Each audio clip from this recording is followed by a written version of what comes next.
everyone, and welcome to another Make It Monday. I'm Sarah with Beyond Fabric, and today we are adding to our Pillow Palooza with this easy video for a flanged zippered pillow. It makes a great Euro pillow for your bed, and because we are using our measurements from our pillow form, you can make this any size. Now, if you remember in the past, we did this video here for a mitered flanged pillow. So if you would like a contrast flange, please check out that video here. Now jump on over to our website to get the worksheet so we can figure out what our cut sizes need to be. www.beyondfabricinc.com and look up the flanged pillow worksheet. Now that you have your worksheet downloaded, we need to begin with our pillow form size. This is the most important thing. So we will be using a 22 by 22 inch pillow form. Now our finished area is going to be smaller than that. At the bottom of the worksheet, you will see recommended finish sizes for your pillow form because you know from previous videos that it will be smaller. So our finish size for a 22 by 22 needs to be 20 by 20. So that will be our finished pillow size measurement. We also need to know what our flange size is going to be. So this is our flange here, and this is our pillow size. So this is a 20 by 20. We're going to do a 2-inch flange. And then our seam allowance is going to be a 1/2 inch seam allowance. Now, because this could be done for a lumbar pillow as well, we have a finished width and we have a finished height. Our height is the same because we are doing a square. So 2-inch, 1/2 inch seam allowance.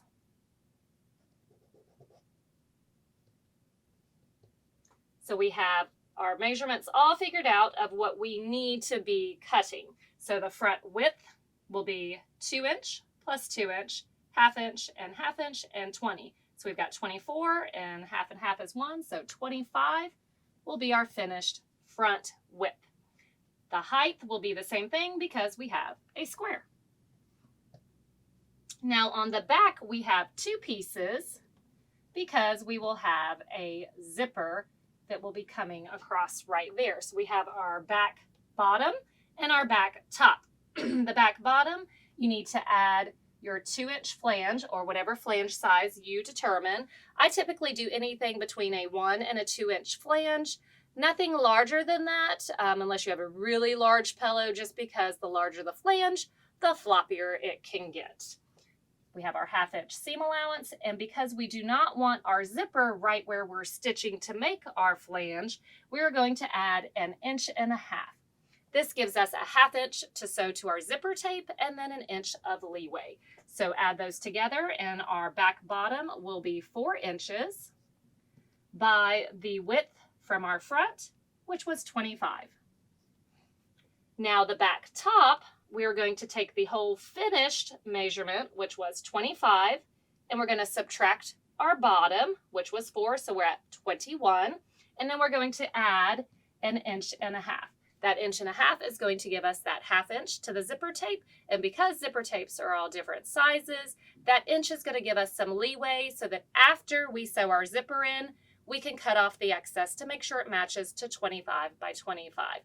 If we try to do exact and you're going to put your zipper in, sometimes it may end up smaller and we don't want that. So for our back bottom or our back top, we had the 25 minus the 4 plus the 1.5, which gives us 22.5 by our height or our width, which was 25. So we have our height by the width. So we have all our pieces figured out and we need to cut those out of our fabric. And then because we don't want a floppy flange, we are going to add a liner inside with fusible fleece just to buff up those flange edges. So our liner piece is going to be cut 25 by 25, which is the same as our front. And then our fusible fleece, because we want to eliminate some of the bulk in those seams, is going to be cut 24 by 24 because that eliminates our seam allowance. And this will be for the fleece.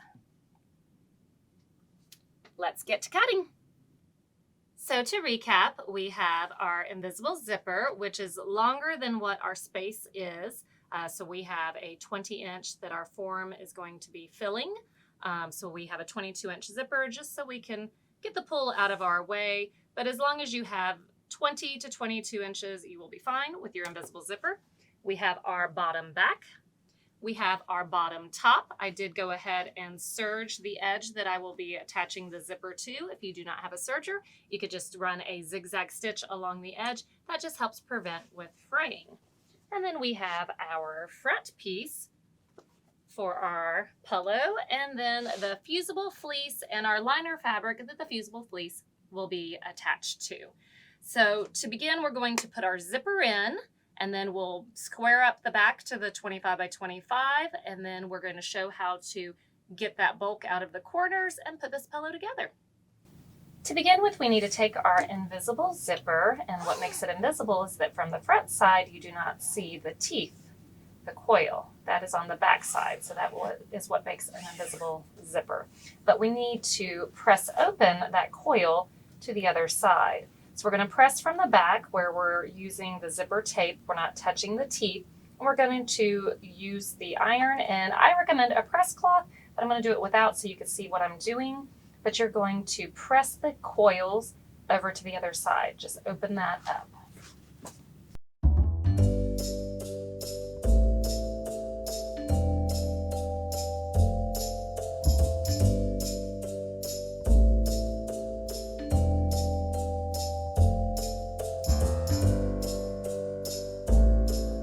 Now we have it pressed over. Again, we are not touching the iron to the teeth or you will melt it. And let's go put the zipper in. Before we install our zipper, we need to sew in from the ends so that our zipper will not be in our flange area. So go ahead and put your bottom on top of your back top. This is where our zipper is going to go. We have a 1/2 inch seam allowance, and then for us, we're using a 2-inch flange. So we need to go at least 2.5 inches from the edge, and then we want 1 inch over from that. So we have 3.5 inches from the edge that we need to mark.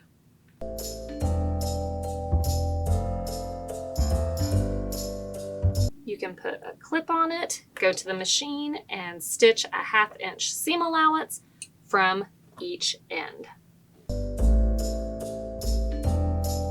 Because this will be our stop for our zipper, make sure to backstitch several times at the stop on both ends.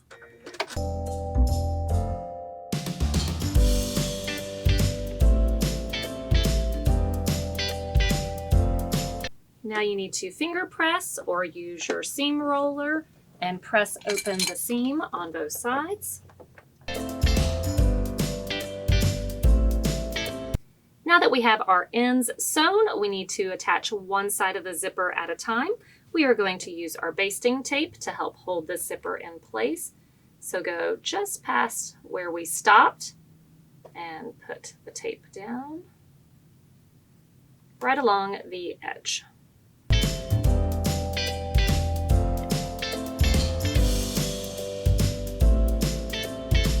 So we have the tape on there, the paper is removed. You need to take your zipper. Again, the coil is on the back side, it's on the inside of your fabric. The coil tape is going to match up with the edge. We want to make sure that this pull is out of our way, so we're going to start right here so that we don't have to worry about stitching near that, and you're just going to lay it out on the tape.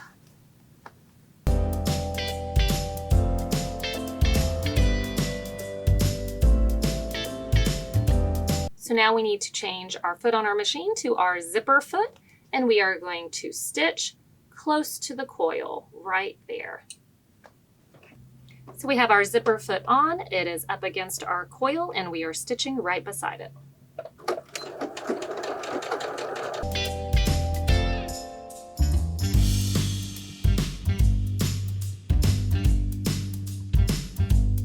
Now you need to close your zipper so that we can match up the other side with it. So with our zipper closed, you're going to mark on both sides. Just put a little notch, and that's where we are going to start. And then we need to go to the other end of our zipper.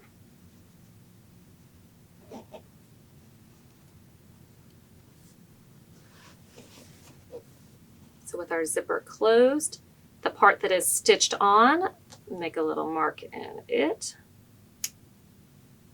And you're going to transfer that mark over to the other side. So if you take your zipper, match up your ends, put a little snip to match it up so that they match on both sides. And you're going to do the same thing with your fabric. So you see our notch here, and we're going to do the notch there. So they match up. So this notch will match with that when we put the tape down so that both sides will line up. So we have our notches on both sides, here and here, and that way our tape will line up. We have put the tape, the basting tape, down along the edge. So now you need to match up your ends first. So match that one up.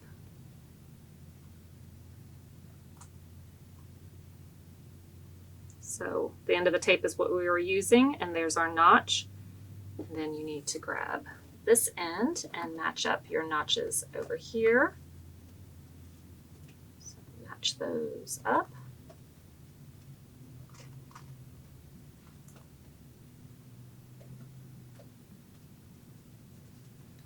And then you will ease in the rest.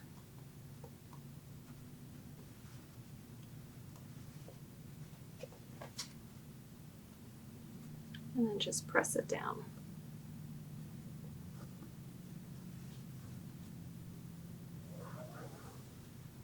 Once you have it pressed, go back to the machine and stitch like we just did right next to the coil. So now we have both sides stitched. We're going to move the zipper head up past where we had stitched. Now we can reach around from the other side and zip up our pillow. This excess needs to be cut off.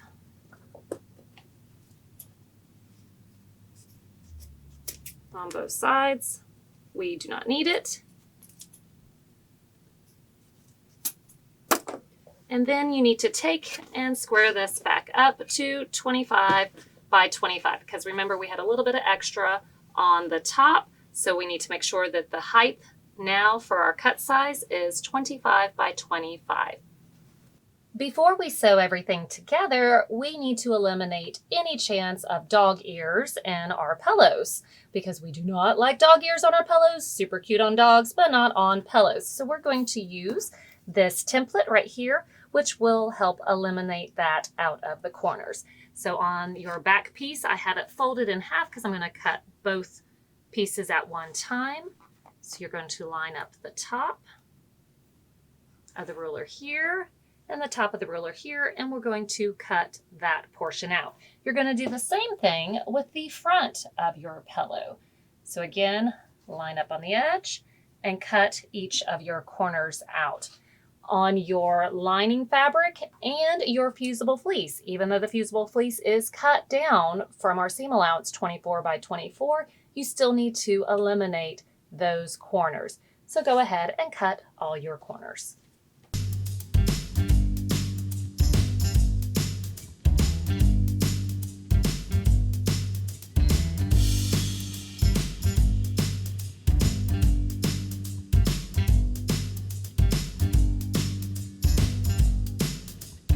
Once your corners are all cut out, you need to go ahead and fuse your fusible fleece to your liner. Again, if you want, you can use a piece of batting in here instead of the lining with the fusible fleece. However, if you are washing this a lot, there is a recommended quilting distance. So unless you're quilting that batting to the front piece of your fabric, I would not recommend. To get this pillow put together, let's make a sandwich of all our pieces. Before we do that, we need to open up our zipper ever so slightly so that we have a way to flip it. So we have our back piece right side up, and then we're going to take our front piece and we're going to go right sides down. So right side down, right side up, match up your edges. And then you're going to take your liner piece that has the fusible fleece to it and place it with a fusible fleece down towards the back side of your front of your fabric. Line everything up, put some clips around it, and then we're going to go sew 1/2 inch from the edge all the way around.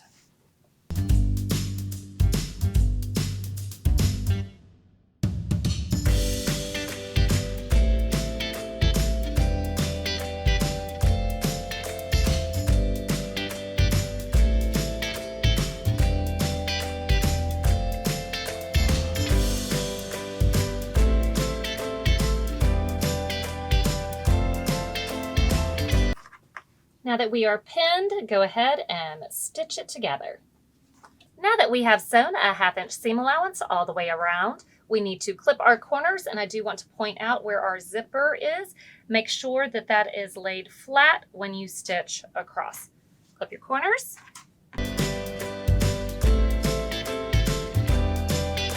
Now you need to flip it right side out through our zipper.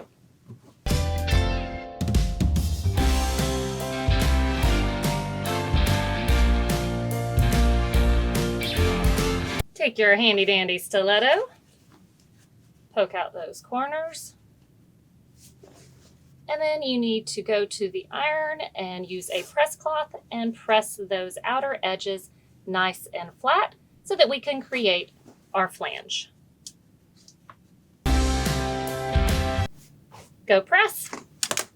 Now that we have it pressed flat, we are going to mark on just the corners our 2 inch in, which is where we're going to stitch for our flange, and then we'll use the guide on our sewing machine to stitch all along. If you want, you can mark all the way around your sewing line at 2 inches in, but we're just going to mark on the corners so we know when to pivot. So 2 inches from the side, and then 2 inches down from the top.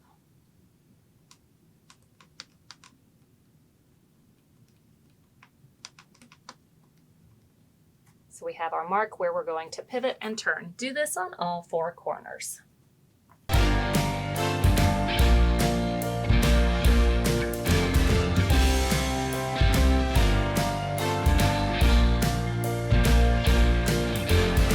Now go stitch 2 inches around all the way, following the edge here, 2 inches in, all the way around. So we have our ends marked where we're going to pivot. You can use the markings on your sewing machine, but if you do not have markings, you can always use a magnetic seam guide to help with your 2 inch seam allowance that we need to have here for stitching. Or you can use painter's tape on the bed of your machine. You can put the painter's tape down in a nice straight line so you have something to follow. Now 2 inches in from the edge, we're going to stitch all the way around.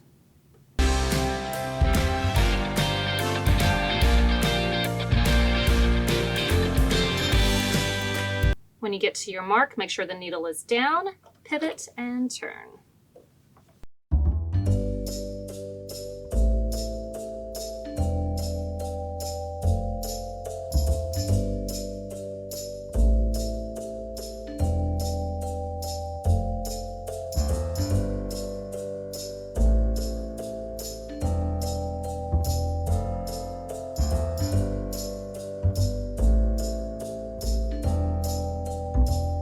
Now we have a flanged, a zippered pillow. Go put your pillow form in and enjoy your creation.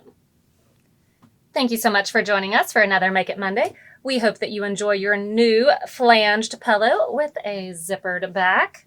Make sure to check out some of our other pillow videos here with our Pillow Palooza, and we will see you next time. Don't forget to follow us on Facebook, Instagram, and of course here on YouTube. Subscribe to our channel, and we will see you next time.